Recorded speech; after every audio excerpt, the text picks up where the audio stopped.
Hello, hello, hello. Welcome in, everyone. Happy Tuesday. Kendall, Valenzuela here. Adam Ronis with you for the next couple hours. Of course, breaking down everything that we saw in Week 15, continuing to break it down and getting you ready for hopefully everyone listening going to the second round of the fantasy playoffs. We're breaking down Monday Night Football. We've got Dwain McFarland coming on, talking through the utilization report, most chopped guillotine league players. Adam, how you doing? It's a great day. It is. Survived last night. I love the way that game started with basically no offense because I was in more of a position holding on to leads. Didn't really have much in that game. So definitely got off to a good start. And then I know you were like, oh, okay, Adam's going to be here. Darren Waller's not putting up 45. And then all of a sudden, Darren Waller started scoring. I was like, oh boy, I might not be on the show tomorrow. But he did not score the 45 needed to beat me. Thank goodness. Yeah, I had a backup on hold. I said, good thing these were happening late in the game because the 2 touchdowns, I said, oh, this is okay. 7 receptions, 66 yards, 25.6 though. Those are some good numbers. We had some good tight end scoring this week, to be totally honest. Colby Parkinson, someone we talked about, Dallas Goedert, of course, Kyle Pitts, Trey McBride. But yeah, thank goodness you're here and you won. So there you go. Even better mood. Yeah, for sure. It was generally a good week for me. So yeah, same here.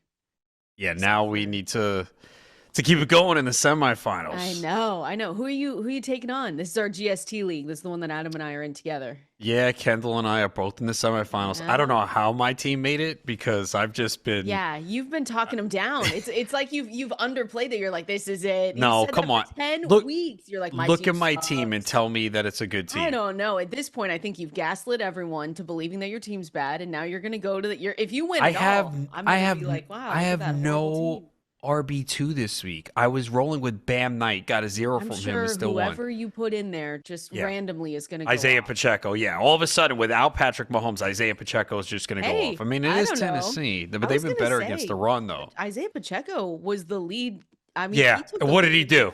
Okay, but still, like, come on. You have to be happy with what you saw last week going into this week. No, I'm not. I think he's an RB3.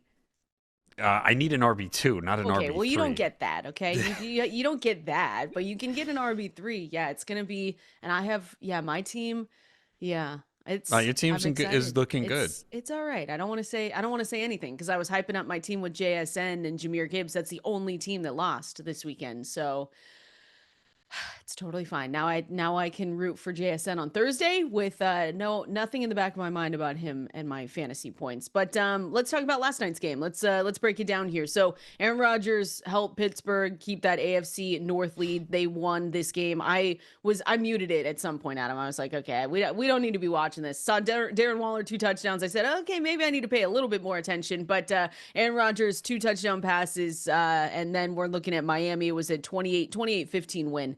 And the Steelers are now 8-6, 1 game ahead of the Baltimore Ravens in the AFC North, and then the Dolphins 6-8. They were eliminated from the playoff race as well. So, what'd you see in this one? We can start with the Steelers. I mean, Kenneth Gainwell is one that's really, he's looked dynamic at times. I know Jaylen Warren was coming in. Jaylen Warren was coming in a little bit sick. But what'd you see from them? Yeah, I mean, Gainwell's looked good. I mean, he's played a big role in the passing game the last few weeks. We talked about it yesterday of how heavily he's involved. They don't really have a wide receiver 2 that they look at. It's DK Metcalf, and even as a number 1, Metcalf still does not get enough targets, so it opens up a lot for Gainwell, and they've been throwing a lot of short passes. So the 13 carries are the second most on the season. The season high came in that game that we talked about in Dublin where Warren was a last-minute scratch. So Gainwell heavily involved. My guess is maybe it did have something to do with Warren's illness or just him looking good, so they decided to roll with him a little bit more. And 7 targets, catching all 7 for 46. So, again, this is at least 6 receptions now in 4 of the last 5 games. So, I mean, it's pretty clear that he's going to be heavily involved in the passing game.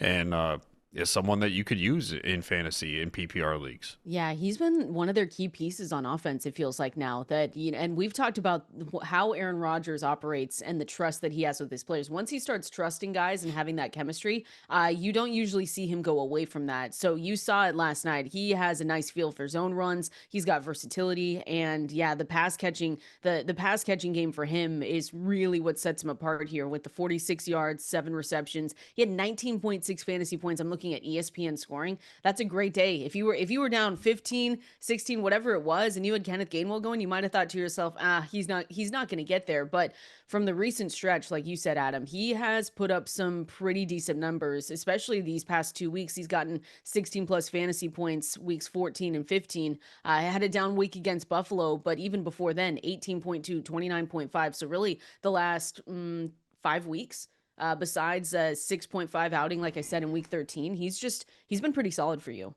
I Yeah, like and that. it's not what you want to see if you have Jalen Warren. Nope. But I cried about it already, so it's fine. I can move on from it. 7.8 fantasy points, 12 carries, 33 yards on the ground, 3 receptions as well for 15 yards, no touchdowns. He had a streak though of he had 3 touchdowns in the last 3 games, I want to say. So this was the first time since week 11 that he hasn't scored. Yeah, you just hope it was the illness and that he'll be fine next week. Let's hope for that because he's on my team. So I would absolutely love something nice to happen here. Look, and hey, shout out to them too because they had no Watt in this game. I thought that was going to kind of come to fruition a little bit, that was going to be a little bit bad, but man, especially the run game. I mean, we can flip over to the Miami Dolphins. The Steelers run defense, Miami on the first hand has averaged a league high 192 rushing yards per game since week 10. And when we look at the Steelers, they, without their star TJ Watt, and they were missing their rookie defensive tackle as well. So they allowed 249 rushing yards to the Bills, 217 to the Ravens over the last 2 games. This week, they limited the Dolphins to 63 yards. I don't know if it was the cold, I don't know if it was everything else, but that was a really good performance by that Steelers defense. It was a lack of volume. I mean, basically, Achane averaged 5 yards per carry. He had 12 for 60. So they really didn't get much of an opportunity. And they couldn't sustain drives, Miami. That's why. And Tua was atrocious. Like, Looked awful. that one play where he was holding onto the ball, rolling around. It's like, get rid of the football. And he took the sack. The awful interception. Number one, it was a terrible decision to make the throw. You could see the defense was not fooled. And he had nothing on the throw. So, yeah, he was really bad in this game. And it was just more Miami couldn't get a first down. They could not sustain drives. They only ran 48 plays because HN, again, averaged 5 yards per carry, but only had 12 carries in this one. And then a lot of that production came late. I mean, that is such a misleading stat line for Tua. You're like, 253, No, 2 exactly. touchdowns, No. 1 interception. Okay, not too bad. No, he was atrocious. A lot of it came late in the fourth quarter. But yeah, it was just a terrible performance. I mean, HN still came through. He did, yeah. 6 for 67. Still, though, I mean, if you're facing him, you would take that performance because, again, I think if he had gotten 25.1, I would have lost a matchup, and I was very worried going in. So keeping him out of the end zone was key because, again, he still had a productive day. Maybe not what some people had hoped for. You know, some people might have needed that 2025. They didn't get it, came close. But, yeah, it was really Tua just not be able to get first downs and keep this offense moving. It was pretty bad. Yeah, and here's the thing. I know that people push back on the cold weather thing, Adam, but at some point we just have to believe it, right? Because they do not show up well in cold weather in most of these games. They're 0-14 in games when the temperature is 40 degrees or colder at kickoff. I'll just throw that. I love stats like that. You know I do. That's the longest streak since the start of 2000 per ESPN Insight. So it was 17 degrees at kickoff on Monday. They needed a jacket. They needed a fanny pack with hand warmers. That's what they needed. Yeah, But, I thought the defense early played well, and they were hitting. There was some big hitting yeah. early in this game. It looked like it hurt. Didn't you see a couple of those and you were like, oh, in the cold? Man, But the Steelers just had these long drives where they would just pick it up 3 yards, 4 yards, getting a first down and doing the same thing. And I think that just wore the defense out because they were on the field so much because the Miami offense couldn't do anything. Yeah, no, I agree. And DK, I mean, we talked about DK Metcalf yesterday. What's the performance going to be after the big day in week 14? Because he had the 148 yards. You had just 3 receptions, three targets I too mean, for yeah, DK it's Metcalf. I just 14. I mean, I hate to say you'll take 14.5 fantasy points from DK Metcalf, but you will. That's ESPN scoring again. But three targets after coming off a 12 target week is more than disappointing. yeah, just 2 more targets than Adam Thielen for Ugh, DK don't Metcalf. say But that.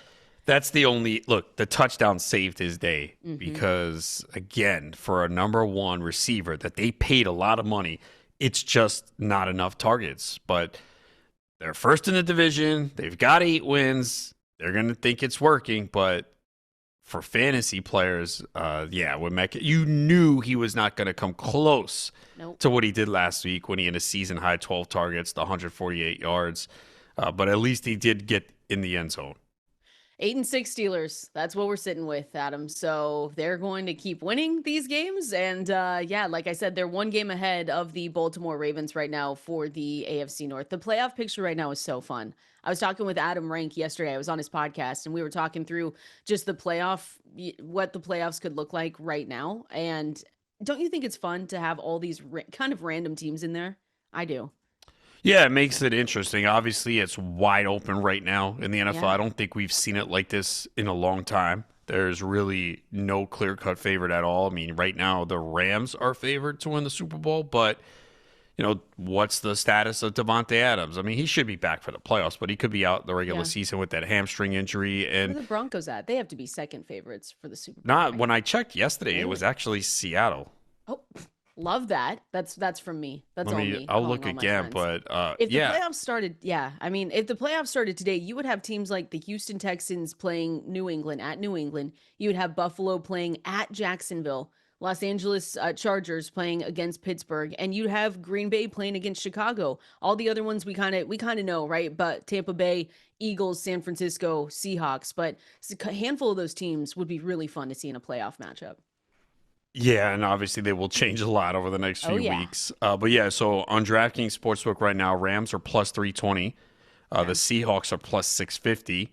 The Broncos are plus 800. The Bills are plus 800. Texans plus 1100. Eagles plus 1200. Mm. Patriots, Packers plus 1500. Interesting. That's fun. I love that.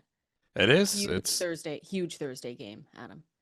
Oh, it is. I'm It sick. is. I'm sick about it. Maybe I won't. Maybe I'll pull you. Maybe I won't show up if they lose. No, Uh, you show up all the there's time. a good chance they Hey, lose, but hey, well, hey. look. Whoa. I don't think Davante Adams is going to play. He has been ruled out, No. but we all know he's not going to play. So that's a pretty big loss for them. Seattle is a slight favorite right now at 1.5. You know who it all comes down to? Sam Darnold. Sam Darnold. Four interceptions last time. Last time they Yeah, faced they each other. did move the ball though. After that, the They Rams' did. offense didn't do much in that game after the strong start. No, but yeah, it comes down to good old Sam Darnold and what he's going to look like in this game. So we'll be breaking that down here. I'll be referencing it probably throughout the rest of the week, Adam, because I'm nervous about it. But it'll be fun. Just a couple more pieces of news here. Since we did just break down Monday Night Football, looks like Jayden Daniels is going to be shut down for the rest of the season. We got that news yesterday. Something that I thought probably would have already happened, Adam, but we saw him go out there. He re-aggravated that injury, that elbow injury. So he has missed 6 games with multiple injuries. It's the elbow, it's all this other stuff. So they're going to have Marcus Mariota for the rest of the season. And I will say, Adam, I wrote up Marcus Mariota as a waiver wire pickup. If you still have waivers open, if you have lost Patrick Mahomes and need to go pick someone up, Marcus Mariota I do not think is a bad option because he gives us some upside on the ground, and that's always what we look at with these fantasy quarterbacks. So again, Marcus Mariota going to be the starter the rest of the season, and just an unfortunate end to an unfortunate season for Jayden Daniels with all the injuries that he had to face. Yeah, just a nightmare season. It That was a, sucks. a bad pick if you took him, for sure. He definitely hurt you. Hopefully, you were able to, quarterback is one of those positions most seasons it's easier to recover from. The perfect example of that this year is Jacoby Brissett. If you picked him up early Yeah. enough, you probably have been rolling with him most of the way, and that has worked out very well. Yeah. And yeah, like I said, He at least gives you the carries, Marcus Mariota. So I think it's pretty. We talked about if Marcus Mariota was to come in, if we're downgrading anyone, Terry McLaurin. We didn't necessarily say that we were going to, but he had 10 carries in this game against the Giants, and so he usually is around like 8 to 10, 5 to 10 carries on the ground, 43 yards, 55 yards. He had a down game against Minnesota, or no, he didn't even play that game. So that's one thing you can say if you pick him up, that you hope he just gives you some rushing upside. And then the other one here is that Phillip Rivers is going to remain the Colts QB1 for the best Monday night game ever, right? Monday Night Football against the 49ers. Who says no? He's gonna be out there. It looked pretty bad. I know that, you know me, I'm trying to be optimistic here. It looked pretty awful. Do you know who their leading receiver was in that game?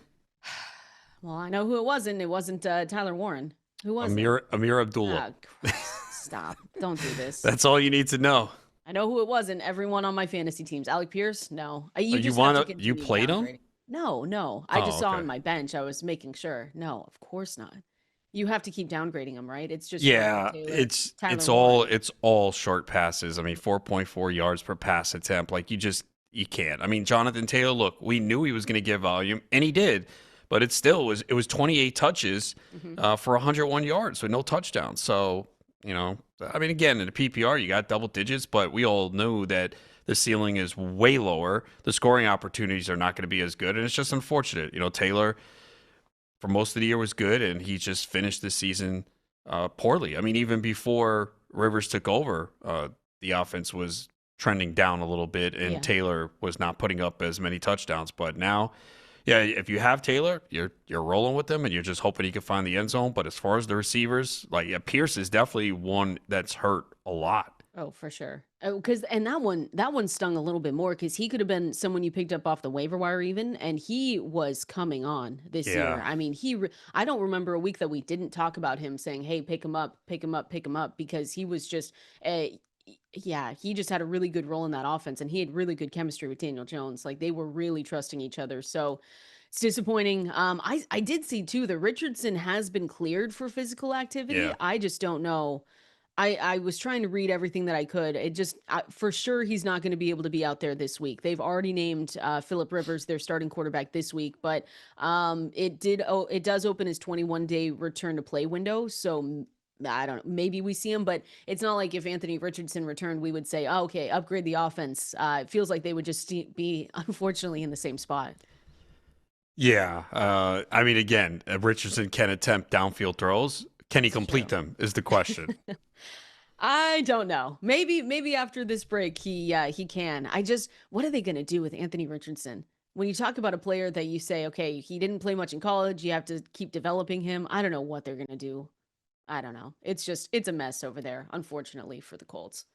Quickly, how things changed. They were the number 1 seed weeks ago. Things were looking great, and then all of a sudden, it just collapsed. Well, it looked like it might be okay for them on Sunday against Seahawks. That was pretty sickening. What? Anyway, I can't even get into it. They were very close to winning that game, and they should absolutely not have been. So I'll rant about that later. We can rant about that to Dwain McFarland. We've got the utilization report that is live at fantasylife.com. You guys can go and check that out. Article is 100% free, so he's already tweeted it out at Dwain McFarland over there on X. We're going to talk through what he saw in Week 15 here coming up next. You know what time it is. Dwain McFarland is here joining us on this Tuesday morning to, just like that, break down the utilization report. He did crunch the numbers for us, guys, so you need to go and check it out. FantasyLife.com for that article, 100% free. How you doing, Dwain? Week 16 now, looking behind a Week 15. We're almost there. We're almost at the finish line. I know. Look, good luck. I hope everybody is still rolling. I know I lost a couple of teams this weekend, Kendall, whether we're talking about home league contest or whether we're talking about, high stakes or we're talking best ball. A lot of teams got chopped. Yeah. Kendall, a lot of teams are gone. Guillotine league, I did survive though. So technically the word chop, right? That's trademarked, baby. I'm still alive in 2 of those, so I'm really happy. But you were the overall winner in guillotine leagues last year for us. Yes. Yeah. And I was down to the final 4 in both this year, but I got cut in one the week before. So not this weekend, but the one before. But my one team is still alive. So it's down to 3 of us. I think it's me, Elliot, and Waz. Oh, you need to beat Elliot. So sorry to our CEO, but you got to take him down. I mean, I'll throw the thing for a nice raise. Dude, we'll just clip this, send it to Elliot, and say, "Hey, here you go. This is what happened." You're amazing. But All right, you don't yeah. want to give me a big raise. Sorry, Elliot. You're going down. Shot. You're getting shot. I love it. I love it. Well, again, the utilization report is live, fantasylife.com. I kind of want to start with the Jaguars. I know you wrote up looking at Travis Etienne, looking at BTJ. I'm curious too with you, Dwain, because we did a lot of write-ups. You did a lot of write-ups this offseason about what Trevor Lawrence could look like in this new offense with Liam Cohen. We had this conversation yesterday. Overall, do you think Liam Cohen has fixed Trevor Lawrence? Like, have we seen that turn with him? I think it's so way too early to say that. Okay. We have seen good stretches of games from Trevor Lawrence in the past, and we have gotten sucked into this in the past because we're like, oh my God, I like know. #1 pick overall. He's finally arrived, and we get this kind of stretch like this. This has happened like 2 other times. And then it just the wheels completely just shoot off and then steam starts coming out the ears. So no, I'm not there. But here's what I can say is like hot streaks are real and hot streaks can last, half a season. And the Jaguars are hitting their peak at the right time. And so I think that as far as like the NFL playoffs and everything goes, I think the Jags are definitely a team to be concerned about, Kendall. And if we're talking about fantasy football, Travis Etienne Jr. with Bhayshul Tuten suffering the finger injury. I mean, this is a guy that over the last 2 games, basically in that kind of role, right? 2 weeks ago, it was the fumbles that got Tuten fumbled. This last week, it was the finger injury early in the game. Well, in those 2 games, I mean, Etienne's given us 21.2 and 31.5 fantasy points. I mean, because LaQuint Allen is really just there to handle like the long down and distance pass downs. He's not getting any of the rushing workloads. So it's really, honestly, Etienne and a little bit more rushing work for Trevor Lawrence when we don't have Tuten available. So I think this is huge for Etienne for whatever games we don't have Tuten, which is probably the last 2 games of your fantasy playoffs. Like he's going to project as a mid-range running back 1 because the Jaguars are also a big part of what's happening with Trevor Lawrence in this offense is that the Jaguars have really turned to a more run-oriented team, and that goes all the way back to their bye week. And so then getting Brian Thomas Jr. back, who had his best week, since returning last week. They've got a vertical threat. Jacoby Myers is helping them get first downs. It is a very nice offense right now, and they're running hot. Seems like every couple weeks we have a new running back for Arizona. And now with Bam Knight going down, Michael Carter was the feature back. We did see Amari DiMercato come back, but it was the first game back. But what did you see from the Arizona backfield this week? Yeah, look, it's so funny. Just a couple of weeks ago, I finally dropped Michael Carter. I had been carrying him. Same here. Trey Benson's going to be back. And these are in leagues where you can't pick up players anymore. These are leagues where that's over. And it's probably the same for you, Ronis.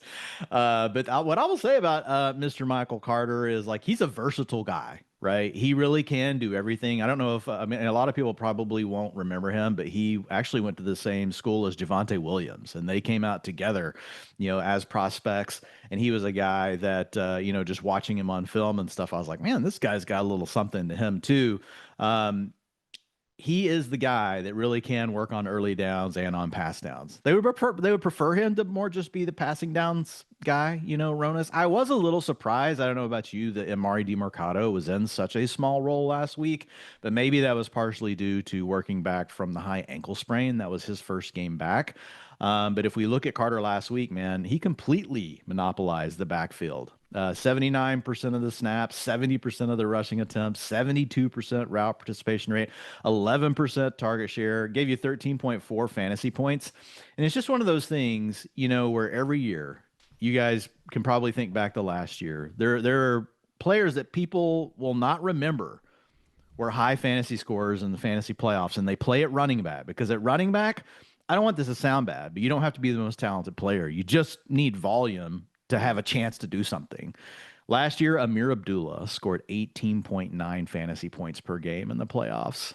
That's what Michael Carter could do this year. Like, I'm not saying he's going to score 18 fantasy points per game, but that's the kind of scenario we have going on here. If DiMercato is really not fully healthy, they're just going to load up Carter. The offense is scoring plenty of points. So I think he's a low-end running back too, Ronis. It'll be interesting. We might see a little more Amari DiMercato like as we move forward. But guys, just weird things happen. Tajay Spears last year for the last 3 games scored 20 fantasy points per game. I actually think he's good. Like I think Tajay Spears is like a really interesting player. But I mean, we forget about these guys that do this. So you're going to have Michael Carter, week 17. I can see it now, Dwayne, is overall RB1 against the Bengals. Who says no? Come Hey, on. Michael Carter will probably outscore Jonathan Taylor that week. Oh, stop. Like, Don't put that's that just how out fantasy there. football works. You sound like Adam. What are we doing here, you two? Come on. Well, it's so funny. Like, I'm talking about this on Twitter with people, and people are burying their heads in the sand. Like, oh man, the bet on Taylor was always just volume, man. Everything else was just upside. I'm like, yeah, a lot of upside. Like, this was a top 3 offense in scoring per drive, a top 3 offense in getting to the red zone. That's all over, guys. Ball game. That's gone. Jonathan Taylor is now sitting in a bucket where he could be very similar to Ashton Genty, which is, well, he's going to get the volume every week, man. I hope he scores a touchdown. Like, that's kind of where we're sitting right now. And I love JT, and he's going to get his volume. He's going to get his touches. You're starting him in fantasy. But if you have the blinders on and you think that this is the same JT you had from the first 6 weeks of the season, you're absolutely bonkers. Like, you've lost your brains, your mind, whatever you want to call it. They're gone. Speaking of, how much do we have to downgrade the whole Chiefs offense? Patrick Mahomes, of course, going down with his injury, out for the rest of the season. Did see the news that he had a successful surgery yesterday night over in Dallas to repair that left ACL. But for what? It's not that many, right? It's Travis Kelce, it's Rashee Rice, and maybe In the conversation. Isaiah Pacheco, Kareem Hunt. Yeah, how much do you downgrade them? Don't. Yeah, you're in the fantasy playoffs, Kareem Hunt, Isaiah Pacheco, like if they're in your starting lineup, you play in a deep league, or you've been extremely lucky. Yeah, that's because they shouldn't be in your lineup at this point, because now we've got a closer split between them. It's Hunt getting the pass downs, it's Pacheco getting the early down work, and an offense that just took a massive hit. So Rashee Rice, look, it's kind of like the Jonathan Taylor thing. He's gonna get his targets, he's gonna get his opportunities. If you play in a PPR league, you're gonna feel better about it than if you play in a non-PPR league. But I downgraded him to borderline wide receiver 1 status, just like I moved Jonathan Taylor out of the top 3 to mid-range running back 1 status. Like, these quarterback injuries, like, they just hurt the upside of the scoring for the offense. And the Chiefs had already been struggling. They had a nice little sweet spot early in the year where they really got going, but over the last few weeks, they haven't been that good. I also expect the pass rate to come down with Gardner Minshew under center. So I think, they probably won't run as many plays per game. I just worked on the rest of season projections this morning, Kendall. So all those things came down. And then Travis Kelce, he downgrades from a mid-range tight end 1 to a low-end tight end 1. Like, it's just, that's just the way it is. So you're playing Rashee Rice, you're playing Travis Kelce in a small sample. They can still come through for you, but like, you don't feel as confident about them. Do you feel as confident about the receivers in Tampa Bay outside of Mike Evans after seeing him return last week? Yeah, so I mean, number one, like, Mike Evans looked like Mike Evans, so that was nice to see. He only had 70% route participation rate. They were easing him back in a little bit, but still led the team with 10 targets and 176 air yards. But yeah, if we look at Emeka Egbuka, that's the one I'm worried the most about, Ronis, because we really saw like his role change dramatically. He had a 63% route participation rate. That was his lowest on the season. And Chris Godwin, they put into a full-time role. He played his largest role of the season with a 95% route participation rate. So the return of Mike Evans, Chris Godwin apparently getting healthy enough, they just don't want to take him off the field anymore. And you had the return of Jalen McMillan, who's rotating in a little bit as well, because he's a guy that can give you that vertical presence from the slot. So he was playing. So Egbuka got off to the super hot start. Like, he was still second in the team on the team in this game with targets with a 25% target share. So like Egbuka, like, I think he's still going to be fine long-term, Ronis. We'll see what we do with him over these next two games, but I would prefer not to have him in my lineup. Now, as soon as I say that, he's going to get a 90% route participation rate next week, and it's going to be like, man, Mike Evans was getting double covered, and Emeka Egbuka finally went off again. But I would say he's a boom bust wide receiver 3. That's what Egbuka is at this point. Chris Godwin is a high floor wide receiver 4. And then Mike Evans, he's a mid-range wide receiver 2. All right, Dwayne, last one before we let you go here, just on TreVeyon Henderson. Is it real? Can we expect this week in and week out? What did you see from him? Everything else, people have to go to fantasylife.com to see the rest of the utilization report. But what did you see with TreVeyon Henderson over the weekend? This is one of those things where I'm honest. I have no clue. I am not a Mike Vrabel whisperer, and I write that in the article every time. So basically, when it comes to TreVeyon Henderson and Ramondre Stevenson, I present the data, and I let you guys make your own decision. Here's the good thing with TreVeyon Henderson is he just continues to make the most of his opportunities. So in a world where theoretically that matters at all, TreVeyon Henderson would keep, the lead rushing workload, which is what he got this last week coming out of the bye. He had 61% of the rushing attempts. It was still a near even split in snaps, but TreVeyon getting the edge in rushing attempts. But here's the other thing. Ramondre Stevenson's snap share has gone up every game since returning, 31%, 60%, 67%. So he's still getting passing down work. So as much as we love TreVeyon, and you're going to start him because he can do what he did last week. He can give you 30 points. Or he could do what he did the 2 weeks before, which is 11.1 and 11.6. Both ends of that range of outcomes are completely on the table, Kendall. That's the frustrating thing about Henderson, but you have to play him because he's such a huge playmaker.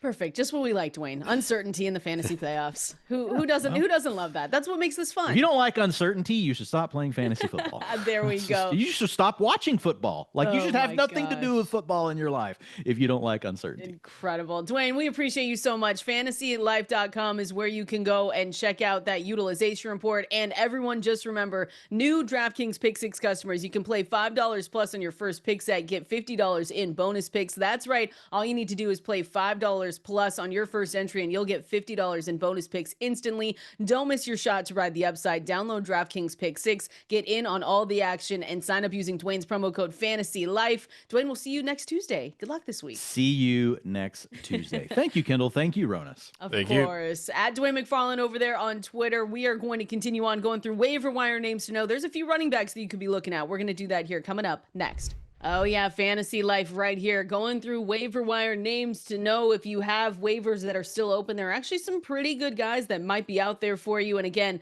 at Valenzuela 17, at Adam Ronis over there on X is where you can find us. Send in your questions, your screenshots of your wins, whatever you need. Did you see the one earlier this morning, Adam, that said we were talking about tiebreakers last week and it happened to them 146.25 to 146.25? Yeah, we tend to speak things into existence on this show. Yesterday, out of nowhere, Kendall made a comment about a McDonald's breakfast sandwich that had nothing to do with anything. And then someone messaged me, well, you guys got me.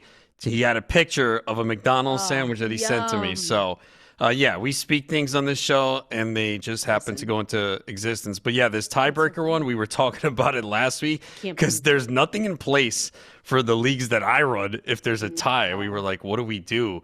So, yeah, this person was asking us, what did we recommend? I think we had a couple of options, and we were seeking. I liked the total points, right? Head to head. Total points for the season. The season. Yeah, I'm okay with that. Here's the thing: you have got player thing. You have to have this rule in place beforehand. Like you can't. Like I don't know what you would do now if it wasn't agreed upon, right? If there's nothing in place, that's a problem. Well, and you and I didn't have anything I know. in place. To be totally clear, we're not saying that. We're not like saying, oh, you're just a bad, like this is bad. No, you have to. I think at this point, if you have nothing in place, I think you have to go to the two people and just say, what do you want to do? You want to, if you're within range of each other, like, do you guys want to go do rock, paper, scissors, flip a coin? I think you have to leave it up to those two. If it's not already written down. Also the site defaults to something, right? So if you're on a site right? So if you're on one of these main pay sites, I'm assuming you don't even have the option to make a change, right? Because they don't really give you commissioner access on these free sites. If you pay for a site, the commissioner can manually change something. So yeah. I mean, my guess is, what is the site's default? Higher seed? Probably. Yeah, that's the easiest one you can go to. Which again, when you do decimal points, the likelihood it doesn't happen. But I did have a tie in one of my leagues this year during the regular season. Now in the championship, it's easy. I think you just split the pot, assuming you give the winner some money and the loser, then you just split the pot. Yeah, I would agree with that one. But crazy that happened. Thanks for the screenshot there, because that is absolutely.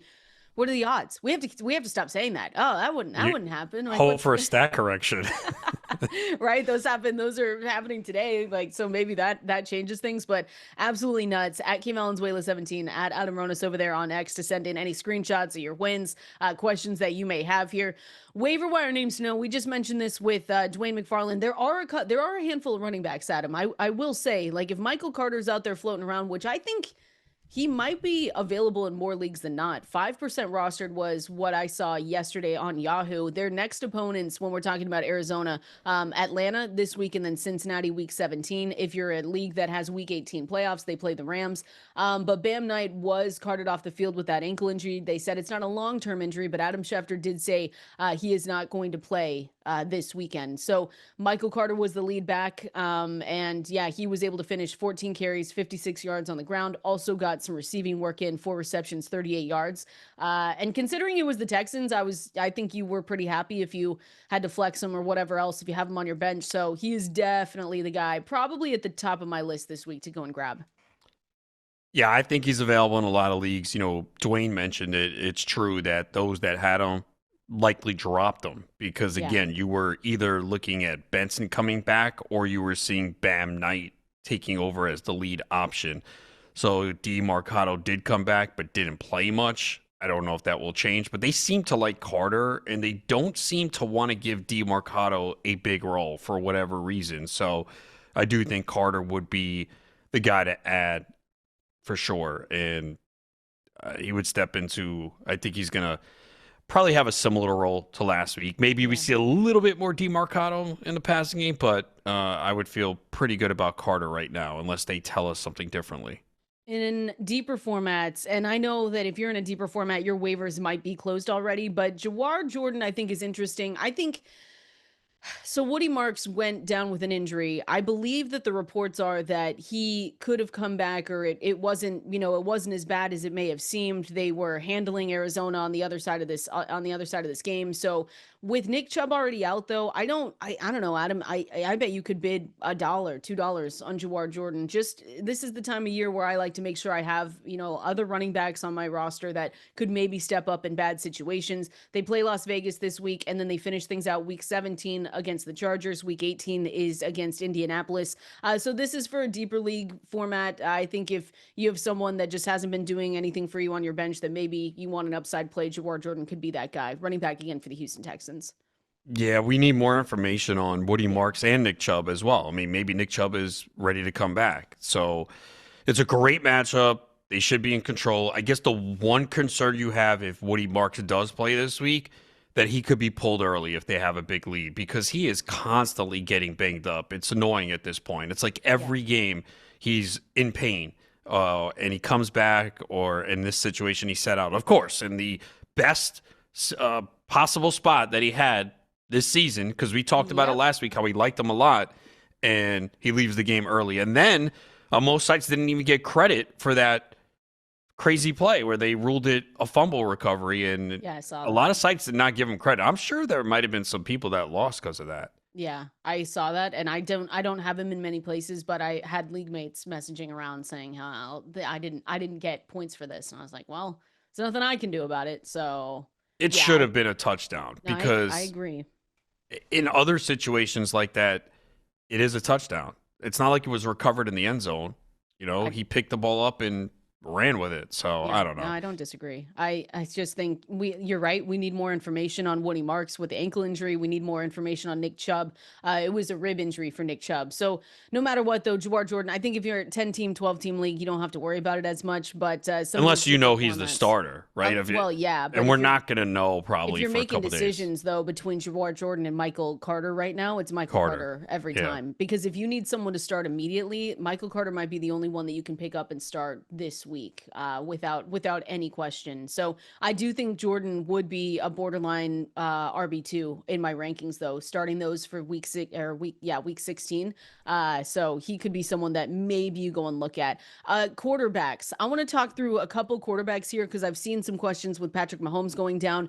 Streamers that you need to look at for the rest of the season, which is just so unfortunate. But there are some that are available that do have pretty nice matchups going into week 16. I'm going to talk about the quarterbacks and a couple of tight ends that you can pick up as well. We're going to do that here coming up next.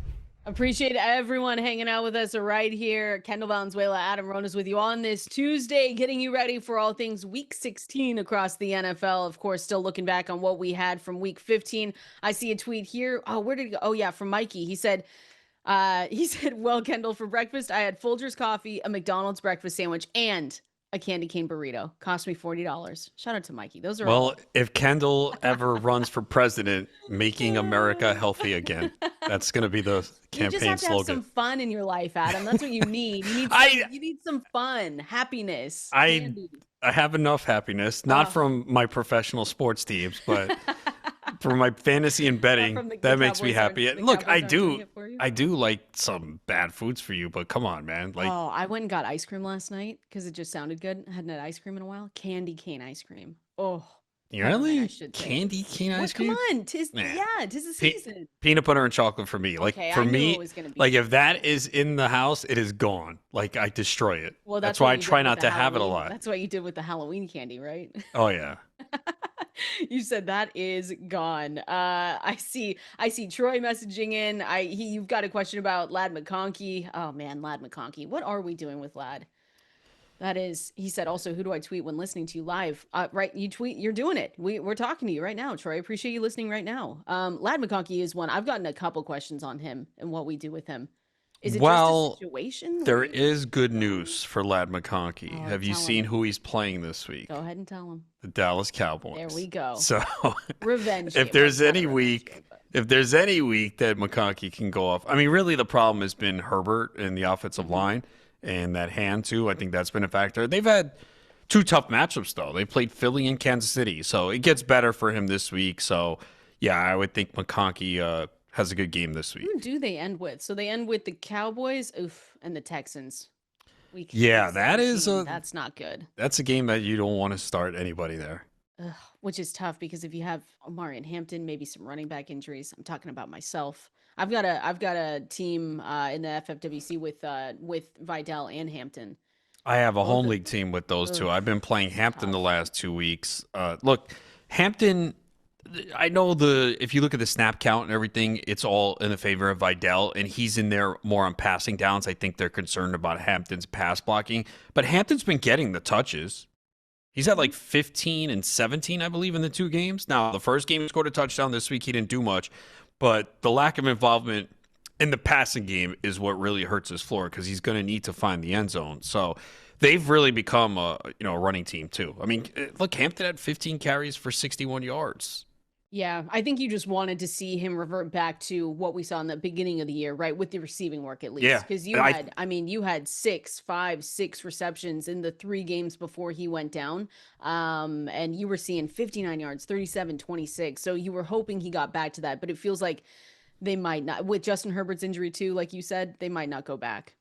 Yeah, I think they're trying to protect Herbert as much as possible. The offensive line clearly suffered a lot of injuries this year. Mm-hmm. Herbert's got that bad left hand, so they trust Vidal more in pass protection. But this week, like you said, you get Dallas, so you're okay with Ladd McConkey going into this week. I just wanted to talk through a couple of quarterbacks that maybe people could go and pick up.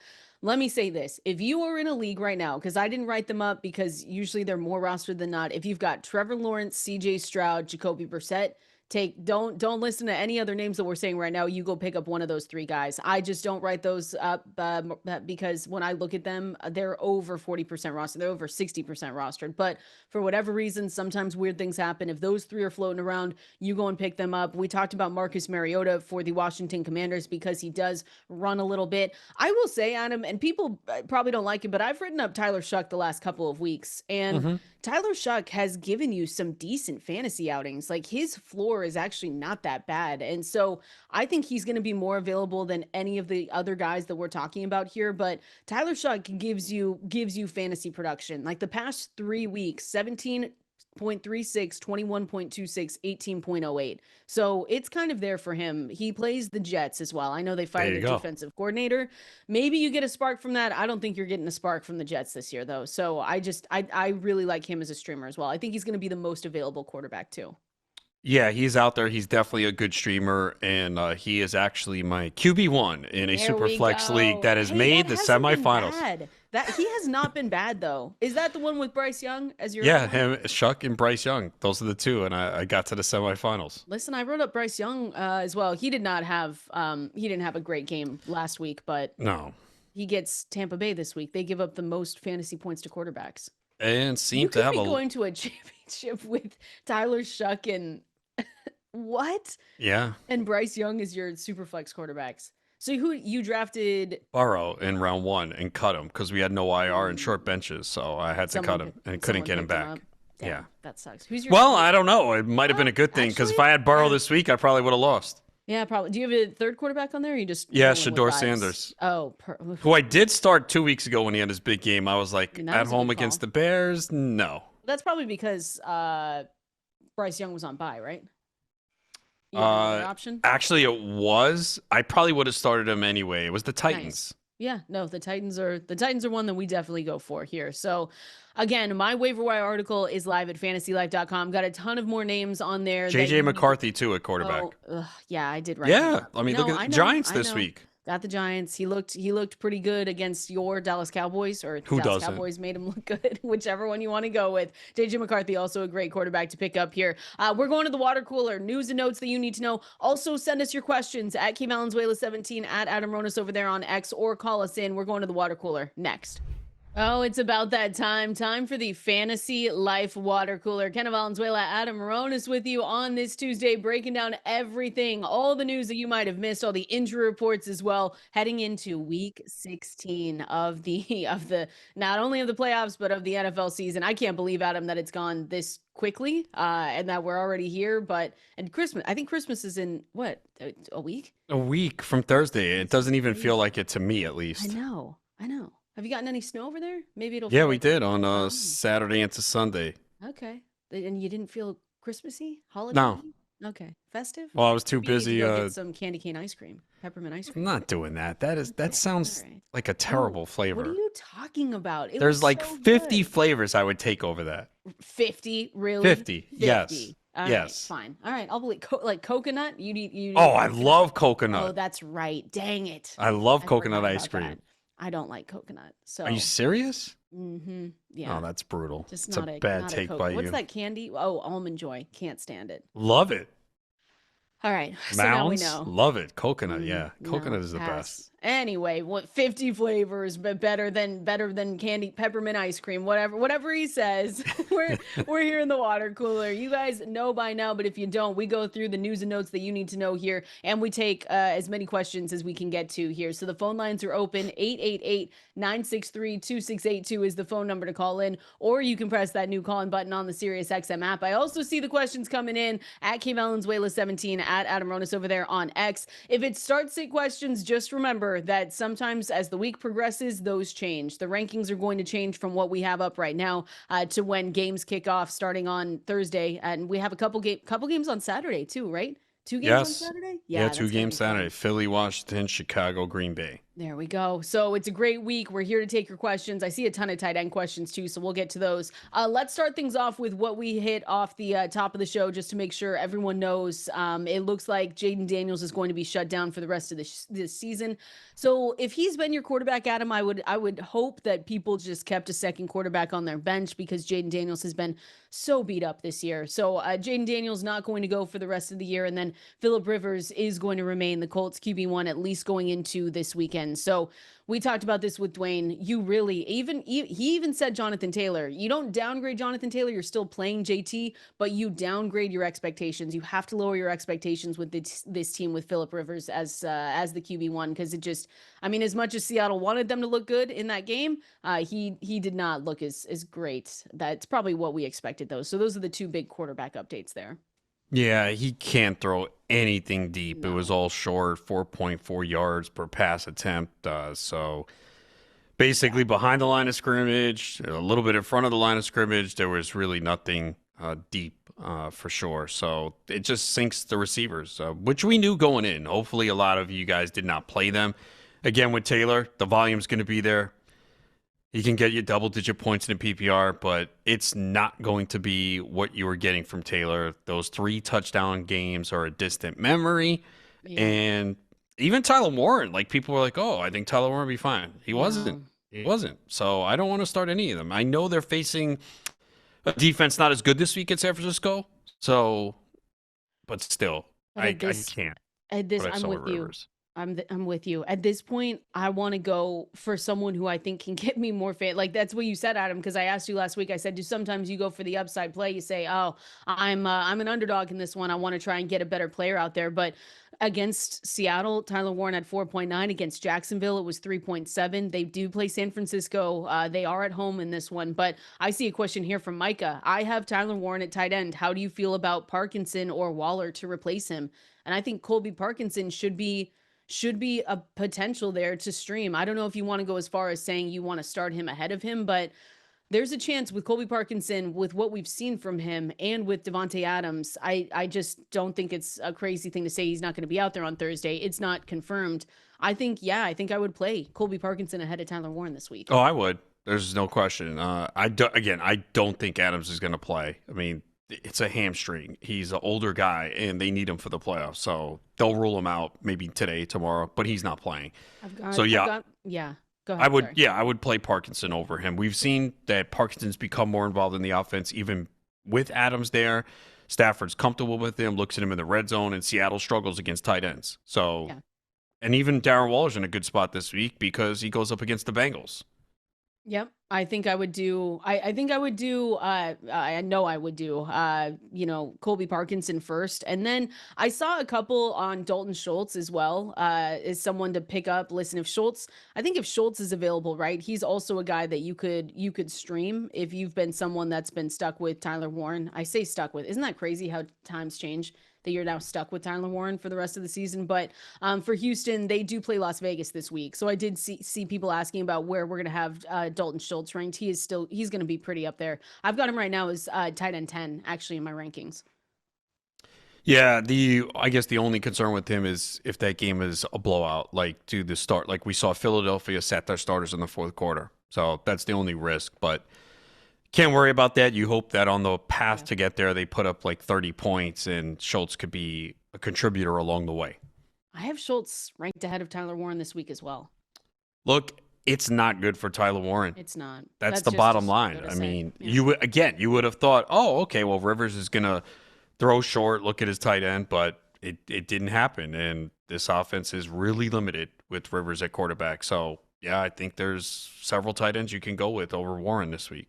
Another injury update here. Looks like Bhayshul Tuten for the Jaguars. We talked about this with Dwain, but it looks like he is going to be out for a couple of weeks. It looks like that he probably won't be back until a playoff push from them at the earliest, I should say. So Travis Etienne, when you're looking at that, he's been playing phenomenally these last couple of weeks, especially. So you'll get a little bit more from Travis Etienne, which managers of his like. Over the last two games with Tuten either missing time or with the fumbles, he's scored 21.2 and 31.5 fantasy points. Dwain McFarland mentioned this, but LaQuint Allen is not someone that's really, he's involved in the passing downs. But when you look at the workload that ETN could have over these next few weeks, he could help you be a league winner. And if not, he's just one of the better value picks that you got in this year's draft. Like he's just done really well this season.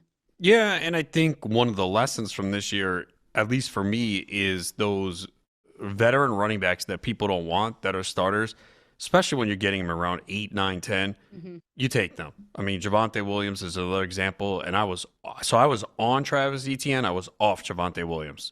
And they're just worth taking in those rounds. I know it's easy to say now because we saw Javonte have a good year, but the point is they're starting running back. They didn't have much competition. And what's the worst case scenario if that pick doesn't work out? Most of the time, picks in those rounds, if you go back and look, they don't work. So you're not taking much risk. And if it does hit, look what you had. I mean, there are probably teams out there that got ETN and Javonte Williams. They might have went receiver and tight end heavy and took shots on ETN and Javonte Williams. You got two really good starters that have been productive this year. And with ETN, he's done this before. That was why I liked him. Is 2 years ago, he was a top 5 running back. He was banged up last year. You bring in Liam Cohen. It's a new offense.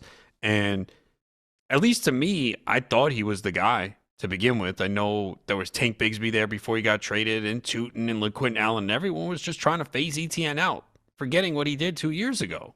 Yeah, because it's the recency stuff, right? It's okay, he was bad. And I talked about this before the season started. getting enamored, and I do this too, with the rookies or with the potential of rookies, right? Oh, look at their draft capital. Look at where they picked them up. Look at how much they spent on X player. That means that they obviously have to have a big role, and it's very clear that it's not always obvious, right? It's for insurance, it's for, the future, and sometimes that just doesn't equate to any production in the first year. Obviously, we've seen that with a lot of other rookies as well. This rookie class too, by the way, has just not. I mean, who's the leader for rookie of the year right now? Offensive rookie of the year. Is it Ted? No, it changed this week. You know who it is? It is TreVeyon Henderson. Really? Okay. Mm-hmm. I mean, but that's think about it though, because Egbuka was leading for a while. He's tailed off. McMillan, the last couple games has tailed off. Again, Bryce Young has hurt Ted McMillan because he is so good and he needs the ball more. Yeah, I agree. But we've seen that change a lot this year. There hasn't been one clear-cut, offensive rookie of the year yet. So no, right now. Oh, and look how close it is too. TreVeyon Henderson. This is DraftKings Sportsbook. TreVeyon Henderson plus 185. Egbuka plus 205. Tet McMillan plus 250. Dart plus 550. So it could be. I'm surprised Egbuka's at that number with Evans back. But to be fair, remember, if Baker Mayfield hits Egbuka on that last play, not only do they win, but Egbuka picks up a huge chunk, and maybe he gets to 80, 85 yards on 5 catches, and we're looking at it a little bit differently. Yeah, I think you would have to put your money on Henderson now, right? Plus 185? Probably. If that roll sticks, yes. Look, it has to at this point. I know Stevenson started the game, Ravens but and the Jets. That's their next two. Yeah, I mean the Jets game, he could just go off. Mm-hmm. And then they finish against the Dolphins. That's a nice end of season schedule. I guess with McMillan, so these are important games. So if they win the division and McMillan has big games against Tampa, now the matchup certainly says he could. Maybe he could get in there. But if you're betting on Tedderell McMillan, because we know the talent, it's really just betting on Bryce Young and getting a good version of Bryce Young. Their rest of season schedule, because like you said, they need to win these next 3. It's Tampa Bay. They get Tampa Bay twice and the Seahawks in the middle. So week 18, more than likely, you're probably going to see Bucs Panthers flexed, right? Because have to. Well, I guess the other game could be Lions Bears if the Lions need a win to get in the playoffs, but more than likely they like to do these divisional games, right? Mm-hmm. Winning in, loser goes home. Yeah, especially with the ones that are on the line. Yeah. I mean, Seahawks 49ers. I hope that the Seahawks if that's take like care a of 1 business seed this week and we don't have to worry about it. But say it's Panthers Buccaneers and McMillan has a big game in prime time and they win the division. That could tip the scales. That would shift it for sure. It's just or same game, Egbuka has a big game. Yeah. So all that to say, it's been so back and forth. There hasn't been necessarily a clear cut. This is the best. I mean, I know people made their bets on Ashton Genty earlier in the season and some of the others, right? It's just, it's not happening. I don't even think Genty's on there. Once they just fix that offensive line, Adam, it's gonna be great. He's gonna go in the middle of the second, if not the 2-3 turn next year. Ashton Genty to start the season, probably early April 2-3 turn. He'll start to pick up steam middle of the second round. But if they don't do anything this offseason, or they just do very little to fix that line, I don't know how you can feel confident in drafting him. But they'll be fine this week. They go up against the Texans. It'll turn around. Nothing horrible ever happens against the Texans. Some other injury news here, and then I do see your questions coming in. So we're going to take those questions and take those phone calls as well. But I mentioned Bhayshul Tuten, so he's going to be out for a few weeks.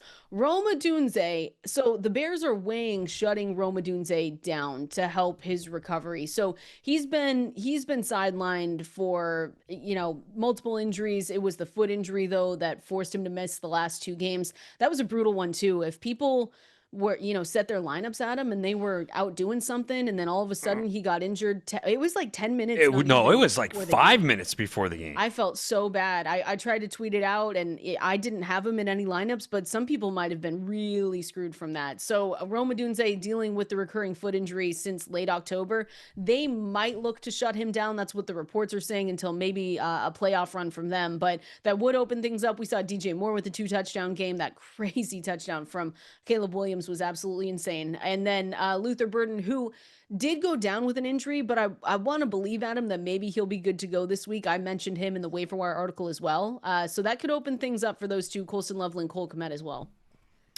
Yeah, I think you got to keep an eye on Burden because he got hurt at the end of the game. So, and they really were unclear on his status. So maybe DJ Moore becomes a league winner now. Could you imagine? He had 2 touchdowns. I know.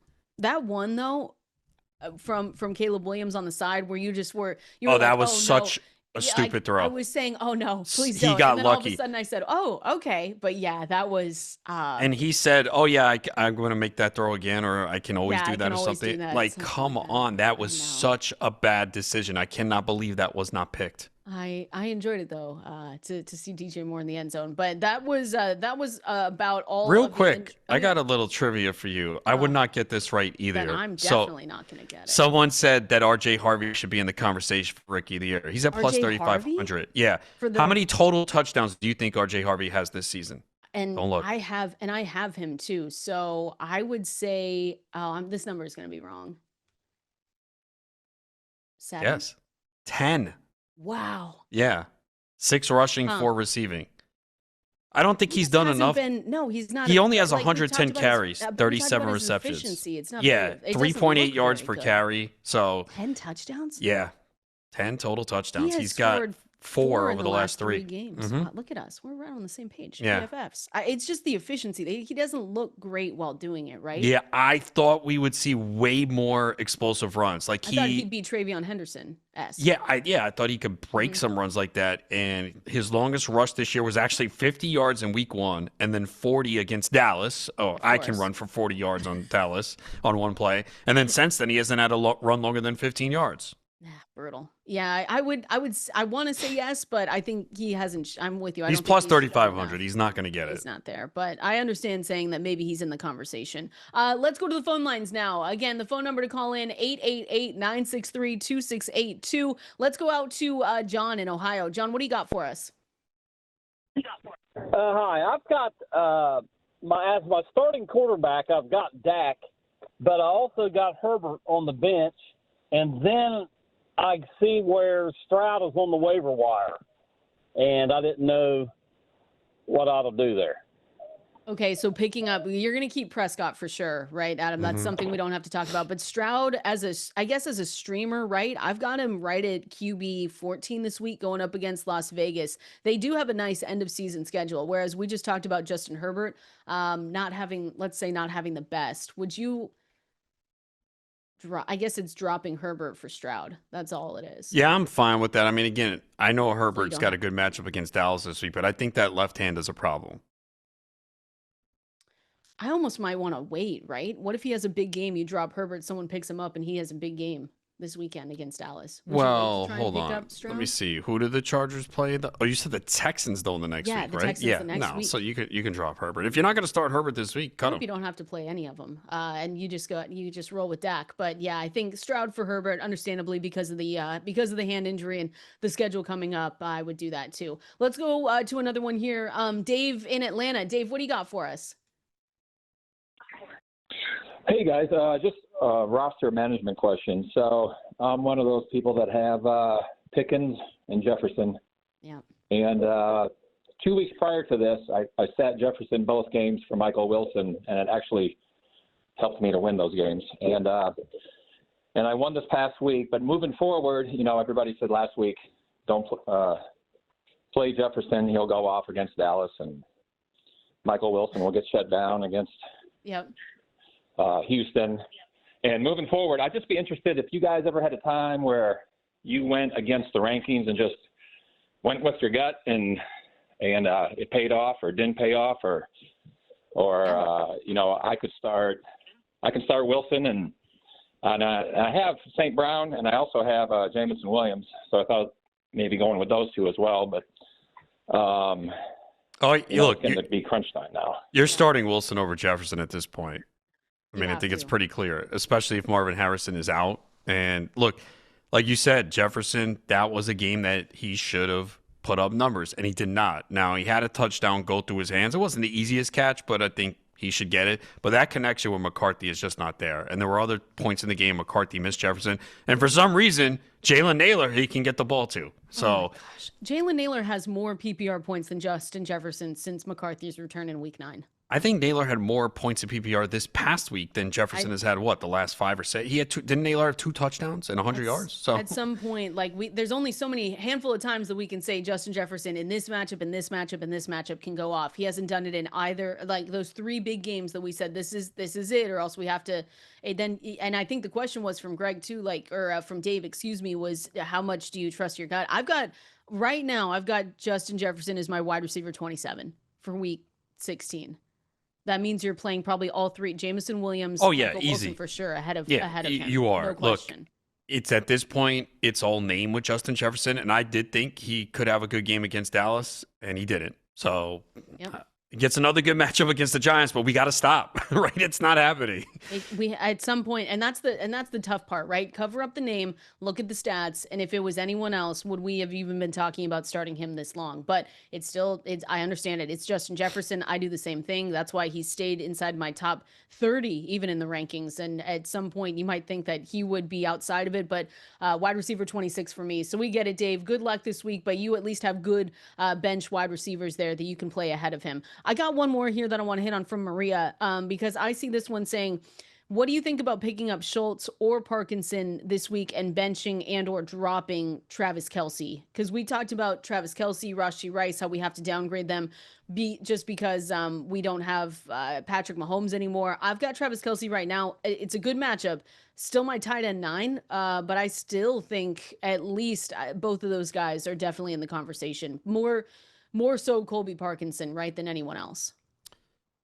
Yes. So Minshew came in, I think, through 5 passes. He did target Kelce 4 times. Mm-hmm. What is Kelce's motivation? He's never been in this spot before, and he's got big things going on in his life. So does Kelce care down the stretch? Yes, he cares. You sure? This is it, right? He's gonna retire? Yeah, because last year I was very adamant that he wasn't gonna retire. I was gonna do one more, but this one it feels, and that's the other part with Kelce is I understand if you want to roll the dice, right? Because he's probably gonna be the safety blanket for. We see this when we have quarterback changes that sometimes it's those tight ends that really come in and just secure the easy passes. So that might be what Travis Kelce's role is. But we've also never seen the Chiefs in this position where they have nothing to play for. So I'm curious what that looks like because they haven't. When was the last time they missed the playoffs? 2014. Yeah. Mm-hmm. So I don't think they give up. That's my thing. I don't think this is a team that gives up. But you're right. Motivation wise, I don't know what it looks like. Would you play Travis Kelce then ahead of Parkinson? I think Schultz? I would go Parkinson right now. I would too. Schultz is what makes it a little bit more. Those 2 are closer in my rankings, but Colby Parkinson, definitely someone that you could start on Thursday. All right, we're going to continue on. I see more questions coming in here that we are going to hit at Valenzuela 17 at Adam Ronis over there on X, but it is time for the Guillotine most chopped players from week 15, guys that just did not get you through to the finish line. We've got a couple weeks left for Guillotine playoffs, and we're going to go through those names here coming up next. If you call yourself a sports fan, you gotta have Xfinity. All the games all in one place, and here's what you get when you watch sports with Xfinity. You get that sports zone, so that means every pro football game and over 1,000 college games, all the highlights, all the alerts, all in one place. You also get that multi-view, so that means you can be in up to 4 stadiums at once. The Xfinity Fan View also gives you live scores, odds, and stats personalized to you and the teams you love. You also get the enhanced 4K and the voice remote where you can just say football. Imagine all your football all in one place, easy. Learn more at Xfinity.com. Restrictions apply. New residential customers only. Taxes and fees extra and subject to change. This is Fantasy Life right here. Kendall, Valenzuela, Adam Ronis with you on this Tuesday, getting you ready for Week 16 across the NFL. But first, going through the most chopped Guillotine League players from Week 15. I got chopped in one, Adam. Well, actually, it was a championship, so I lost. So I was the runner-up. I was the first loser, which is fun. I know. Yeah, second place is the first loser. It is. It is. This team, though, by the way, I looked just to take a peek because usually for Guillotine especially, I like to wait until Monday night because once those games are done to see where I'm at. I looked though. This team I had no chance. This team was loaded. I think they scored more. I think they scored about 89 points more than me and my team. So it wasn't even close. Sometimes it's better to just get absolutely destroyed, right? Than sweating out a close loss. What would you rather in a fantasy championship? You would rather get absolutely blown out than lose a close one? Well, it depends. So, am I sweating this close one to the final game? Yes, Monday night. Yeah, I'd rather that because at least you have a shot. It sucks to get blown out, but then again, just the one good thing is, I mean, it's never good to get blown out. But if you know you're good, like if someone tells you you're gonna lose, at least the blowout you get it over with quick. Now, if you're the Monday night game, now you're sweating everything, right? And it's agony and stress. Mm-hmm. Yeah, no, I know. So don't worry. You don't have to worry about mine because I was absolutely blown out in this game. I've got 2 left though, so I'm happy with my Guillotine leagues that I've had so far this season. We're going through the most shot players, how much money we would spend on each player as well. So it's my turn to guess. You said it's pretty easy this week though. I think so. I don't think this is a challenging list. Then I think I've got a good list here. So let's get started. It's again the top 10 most shot players. I have to try and guess 3 players inside the top 10, and then we'll go through the top 5 and say how much we would spend on them.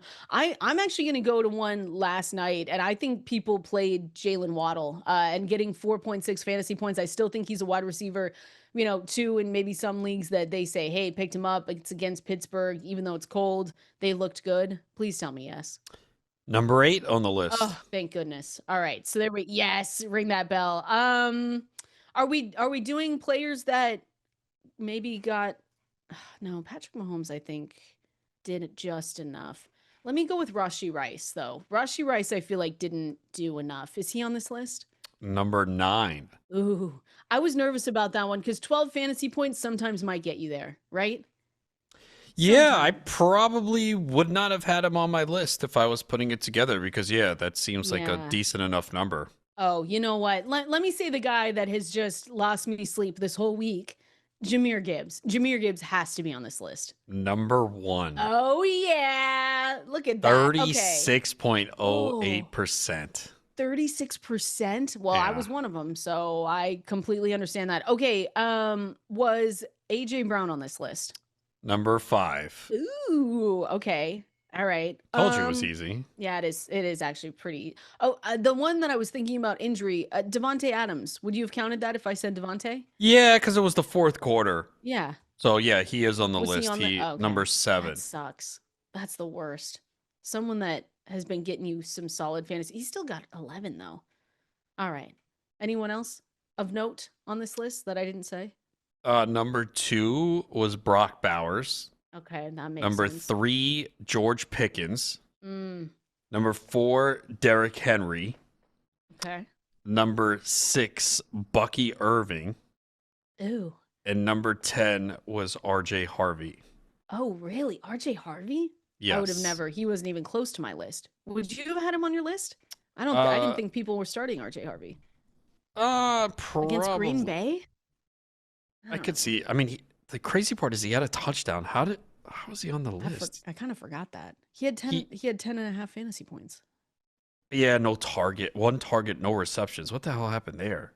19 carries for 65 yards. Yeah, so I would have.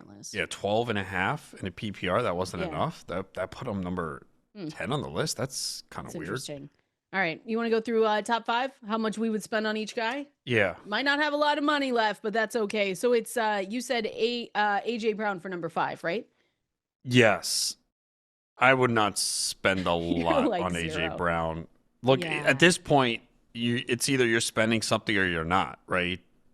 Yeah, I mean, at Washington, it is a good matchup, though. Yeah, the problem is we just seen the floor can be low. It could be a Smith Goddard week. It could be a Barkley week. So you had 2 targets, 2 receptions last week after a stretch of 3 straight 100-yard games, right? Yep. It is a good matchup, though. It really is. I would spend. I would spend a little bit, but I wouldn't go. $15. Yeah, I wouldn't go very high. And I'm lowering the money too because I know a lot of people. You probably don't have much left, right? You just I need would to assume look you at what have less everyone than else 100. has and then make a determination. Also, you have a lot of good options, so you got to decide. Okay, what's the priority on this list? All right, next one was Derrick Henry, right? Yeah, who? I don't know if I would spend money on. Let's see your schedule. So The they've got the Patriots Patriots and defense, then Green Bay. run defense, which has not been as good lately. Yeah, and but you he's know got they a could- stretch. These last two, 11.2, 10 fantasy points, ESPN scoring. Well, he's not Wow. involved in the passing game, so the floor is very low. If he doesn't score a touchdown, yeah, he could get you chopped. So yeah, I'd put in a minimal game. $5 for Derrick Henry. Who was the third most chopped player? George Pickens. Oh.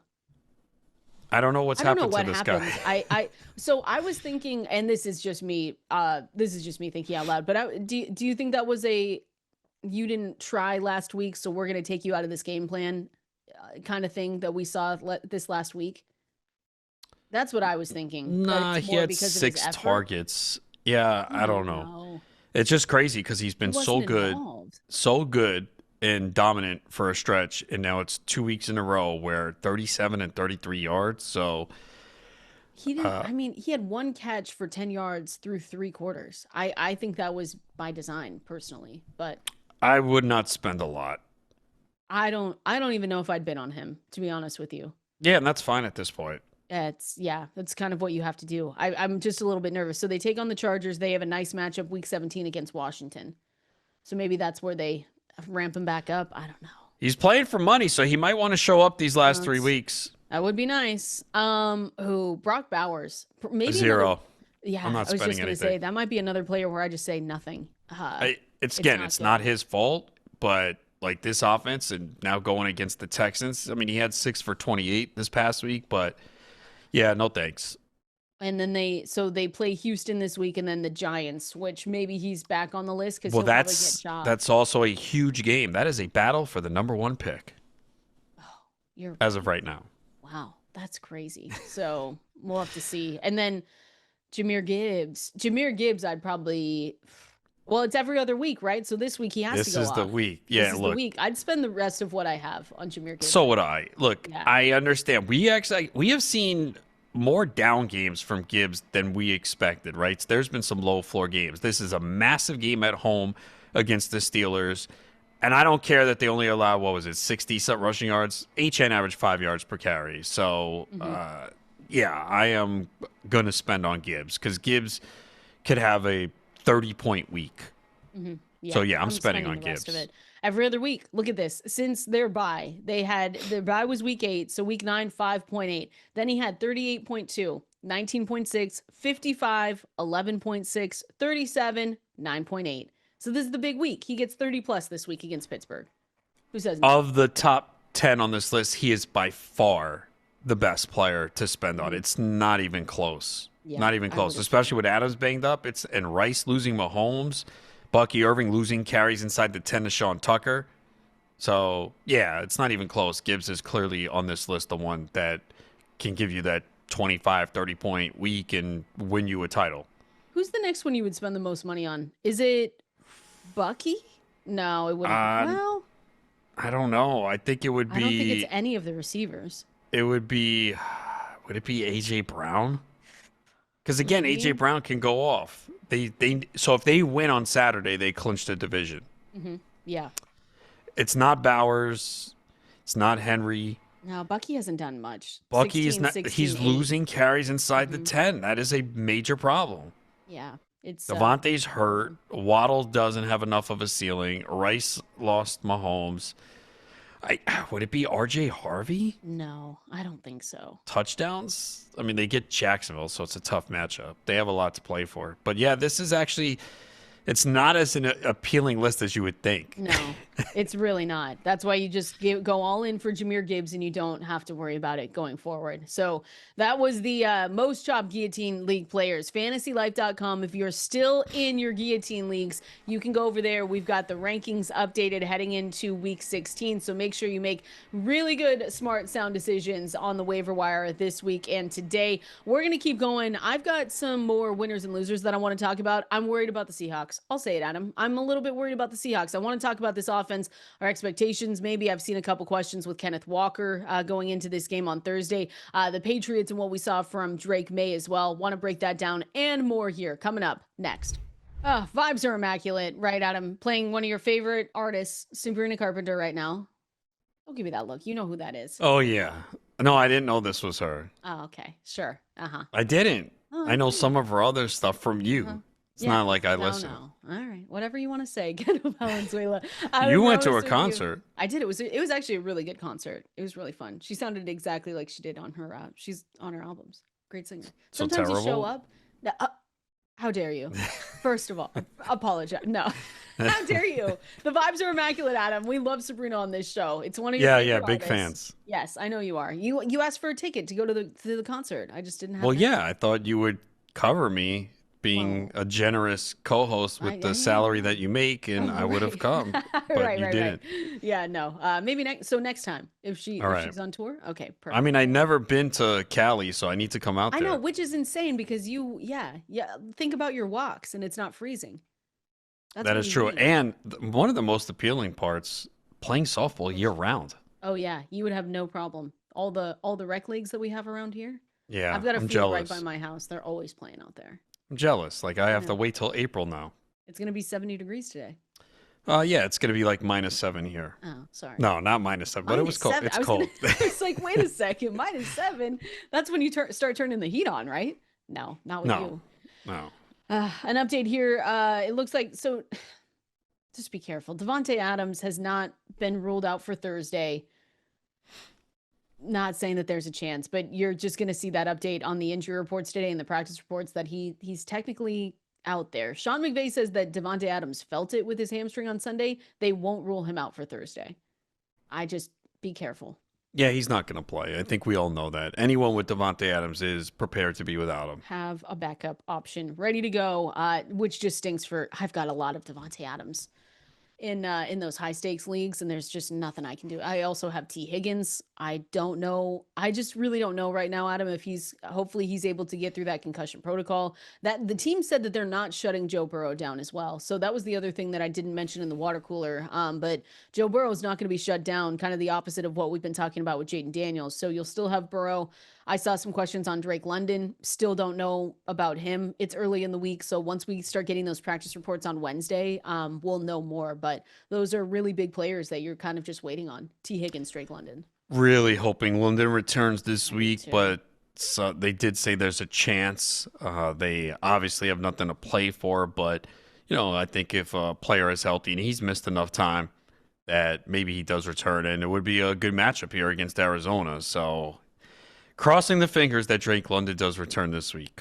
I saw a question from Rick here saying, would you pick up Waller or Bill, Ja'Cory Krosky-Merritt, or Michael Carter to start over Kenneth Walker? And that's kind of what's leading me into the conversation. This is a Thursday night game for the Seahawks. And I'm a little bit nervous about the Seahawks as a whole, right? You can say that, two parts of this unit have been playing well. Jason Myers is probably going to be the special teams player of the week or the month, whatever it is. You got the Seahawks defense that leads the league in EPA per play, second behind the Houston Texans in points per drive, points per game. Then you've got the offense, Adam, that when you really dive into some of these numbers as a whole, right? If you look through the whole season stats, their entire season, it's been great. They rank 5th in points per game, 10th in points per drive, 13th in EPA per play. But really, they haven't scored a first half touchdown on offense since week 12 against Tennessee. They haven't reached the end zone in the first quarter since week 10. And it's a lot with Kenneth Walker. I think that a lot of people have just moved on at this point from what we've seen. The run game is inconsistent. We saw that. It was probably one of the worst performances we've seen on Sunday, too, with Kenneth Walker, 9 carries, 17 yards, Zach Charbonnet, 8 for 31. I mean, combining for 48 yards anytime is just absolutely brutal. And when they're not productive, you have to lean on Sam Darnold, who I hope is not turning into a pumpkin. I'm just cautiously optimistic about him, though, but it's a trickle-down effect, and that run game has not been good this whole season. It's just been one where I think people have moved on at this point because no one's getting you fantasy points there.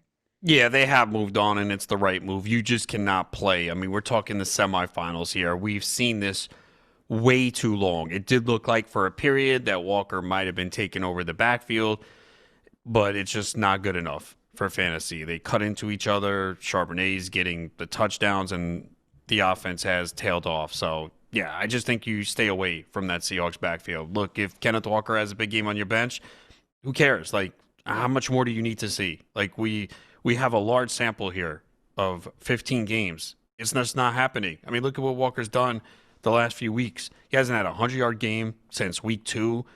It's just not happening, and he's not involved in the passing game enough. So, yeah, I think you don't start either Seahawks back at this point.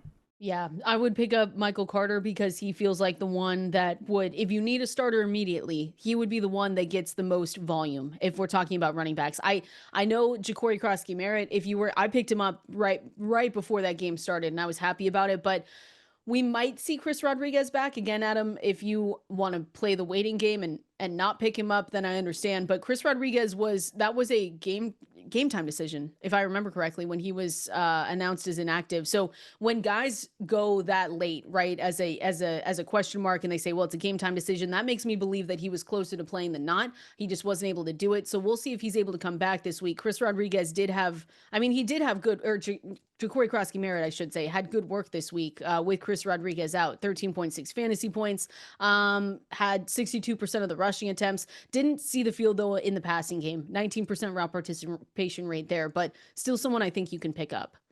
I don't love him going up against Philly this week, and they gave McNichols a shot first. Like, McNichols had the first several carries of the game.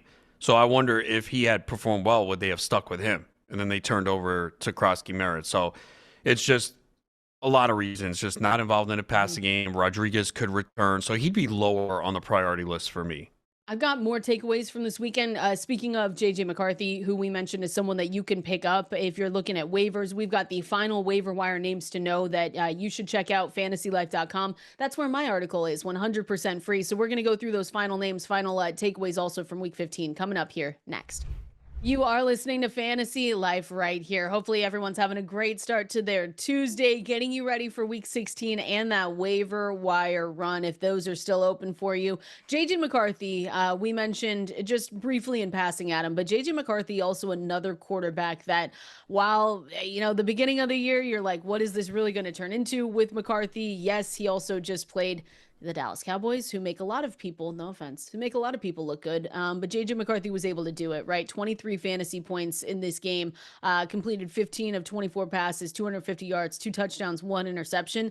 The last 2 weeks, since he was out, he didn't play against Seattle. He was out for that game, but for the last 2 weeks, he scored over 20 fantasy points.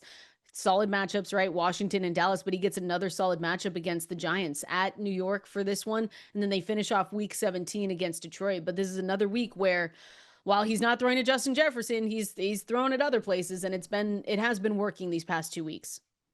Yes. So if you had Mahomes and need a replacement, he's on the wire. I think McCarthy is certainly a solid option. Giants have allowed the 4th most fantasy points to the quarterback position this season.